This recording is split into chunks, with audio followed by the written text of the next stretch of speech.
सर्दियों की रात थी। विक्रम चौहान 35 वर्षीय वकील देहरादून से दिल्ली जाने वाली रात की ट्रेन में सवार हुआ। ट्रेन लगभग खाली थी। उसका कोच B3 था जिसमें सिर्फ 4-5 यात्री थे। बाहर घना कोहरा, अंधेरा और ठंडी हवा।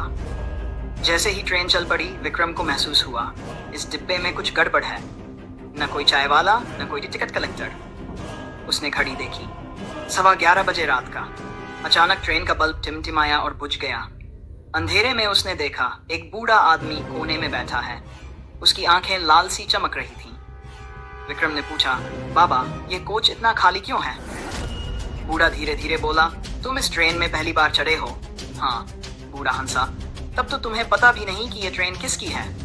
विक्रम को अजीब लगा।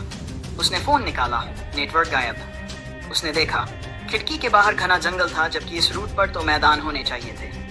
विक्रम के सामने वाली सीट पर एक महिला बैठी थी, सफेद साड़ी, सिर पर पल्लू। उसने हल्की आवाज में कहा, आप कहाँ उतरेंगे?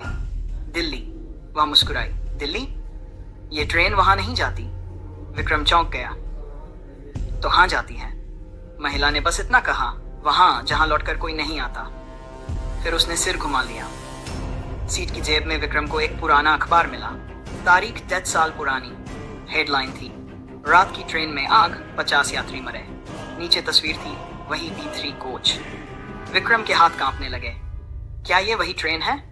उसने बूढ़े आदमी से पूछा, ये सब क्या है?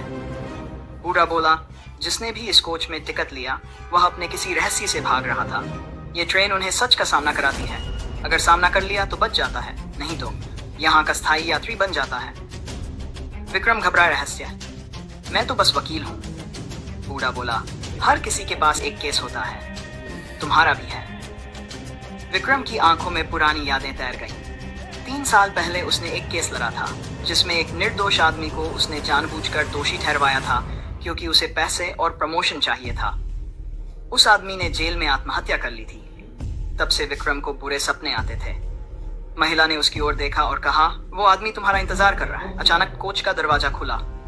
धुंध के बीच वही निर्दोष आदमी खड़ा था, जला हुआ चेहरा, आंखों में दर्द।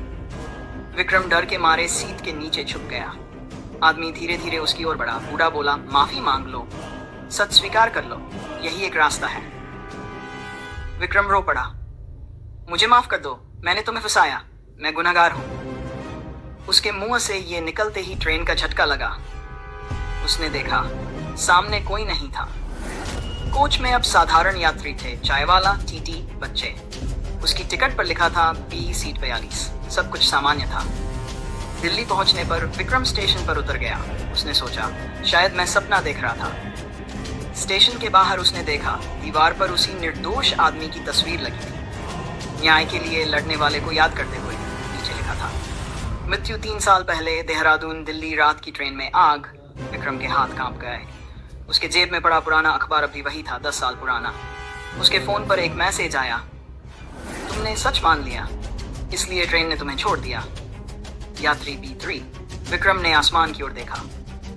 क्या वह सब सच था या किसी अदृश्य न्याय का तंत्र है? कहानी यहीं रुक जाती है और सस्पेंस जारी रहता है। यह कहानी बताती है कि सच से भागना मुश्किल है। कभी कभी जिंदगी हमें खुद एक अदालत में खड़ा कर देती है और सजा भी वहीं होती है, मुक्ति भी वहीं।